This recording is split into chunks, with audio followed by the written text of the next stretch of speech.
The Sixth Ranger is an extra member who is part of the team, but at the same time can be a lone ranger. It all depends on the ranger and each season, since sometimes the Sixth Rangers are people with a complicated history and past.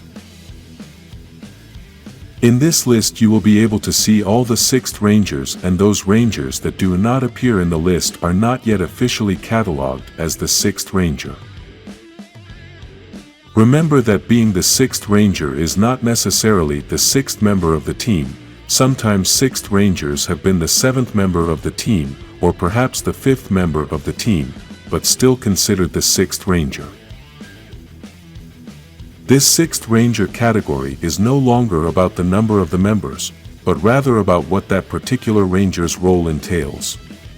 Let's start with Tommy Oliver, the first Sixth Ranger in the franchise and the one who made the most progress being a Sixth Ranger, as he later became the leader of several teams. Even though Tommy was the team leader being a White Ranger in the second season of Mighty Morphin, he is still considered a Sixth Ranger in that transformation and in Ninjetti's transformation.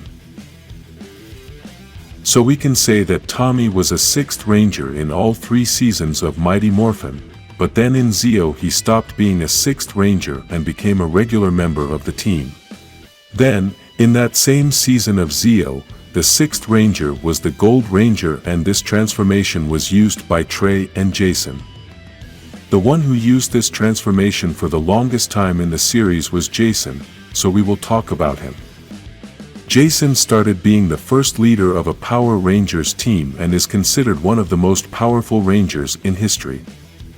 This is why he is offered the Gold Ranger powers, since not everyone can control this power.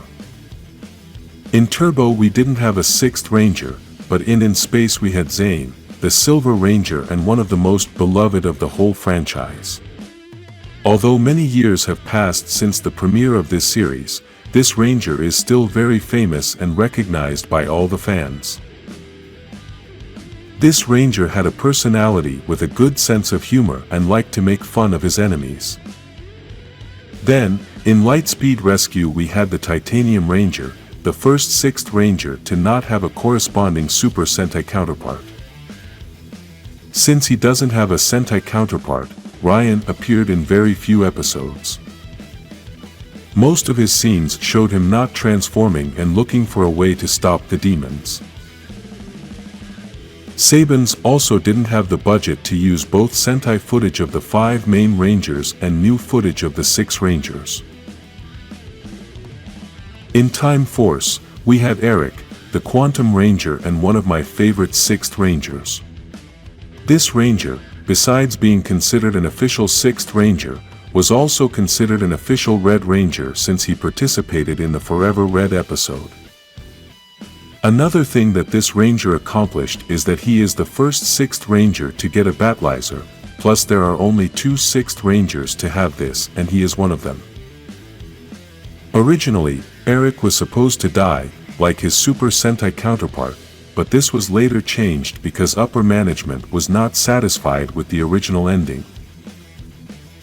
Later in Wild Force came Merrick, the Lunar Wolf Wild Force Ranger, one of the most beloved Rangers by the fans, and I must say that he also has one of the best helmets of the whole franchise. Merrick is one of the oldest known Rangers, having lived for at least 3,000 years. There are very few Rangers that have facial hair, and Merrick was the first Ranger to be shown with facial hair. In Ninja Storm, we had Cam, the Green Samurai Ranger. Of all the Sixth Rangers and all the additional Rangers on a team, this Ranger was the first to join his team early. He is also the first advisor to later become a Power Ranger. Then, in Dino Thunder we had one of the most famous Sixth Rangers in the franchise, Trent, the White Dino Thunder Ranger. The design of the suit and helmet of this Ranger has become one of the most famous of the entire franchise, and that design is spectacular. This Ranger has a story very similar to Tommy's, since he started out as a villain, but then joined the Power Rangers team. Trent is one of the cases in which, despite being the 5th member of the team, he is still considered a 6th Ranger. In Power Rangers SPD, we had Sam, the Omega Ranger, who was a ranger that came from the future, but already knew the team as they had helped him when he was younger. This was the first Omega Ranger we have been introduced to in the franchise, and his weapons from the future were a big shock to the fans. Later in Mystic Force, we had Daggerin, the Solaris Knight, or also known as the Solaris Ranger. He was not considered a ranger at first but was later recognized as the sixth ranger of the team. This ranger is also one of the few rangers with a beard in the entire history of the franchise. He is considered one of the most powerful rangers in history since his power comes from the sun. In Operation Overdrive we have Tyson, the Mercury Ranger, and even though he has a great name, I think many will agree that this ranger may be the one to take the prize for having the ugliest suit of all. Tyson is the only male Overdrive Ranger who never wore the Defender vest, however, his Japanese counterpart did. Then in RPM, we had siblings Gem and Gemma, both of whom were the Ranger Operator Series Gold and Ranger Operator Series Silver. Gemma has been the only female to be a sixth ranger in the entire history of the franchise so far. It is also the first time two rangers are considered to be the sixth ranger at the same time. In Samurai and Super Samurai, we have Antonio, the Gold Samurai Ranger, who can control the element of light. This was one of the rangers who also appeared in the special episode to celebrate the 25th anniversary of the franchise. Then, in Megaforce we have Robo Knight, who was originally intended to be the protector of Earth, built centuries ago by Gosei with powerful weaponry, sharp reflexes, the bravery of a lion, and an unwavering commitment to his mission to protect the environment. However, Robo Knight went dormant and did not awaken until the 21st century, when the planet itself somehow commanded him to awaken. In Super Megaforce, Orion took the place of the team's sixth ranger as the Silver Ranger. This ranger has become one of the most famous rangers due to his attack that utilizes the power of all the sixth rangers in history. He is also ranked as the sixth ranger who stayed the shortest time in his ranger tenure with only 14 episodes. Then, in Dino Charge we had Sir Ivan of Xander, which is the Dino Charge Gold Ranger. This ranger later became the Green Ranger and also the Blue Ranger. The Power Ranger's costume of the Gold Ranger does not match the color of the Sentai version. In the Japan version, the suit is bright gold, but in Dino Charge, the suit is light yellow. It makes it clear which images of him are original and which are Sentai images.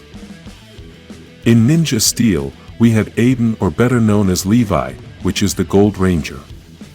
The name of this ranger and the name of the episode in which he debuted, which was Gold Rush, were references to Levi Strauss, the founder of the first American jeans company and pioneer of the California Gold Rush. Later, in Beast Morphers we had Nate Silva, who was the Grid Battle Force Gold Ranger and the creator of the Grid Battle Force Silver Ranger named Steel. Both are listed as the sixth ranger in this team, and it would be the second time this has happened in the franchise.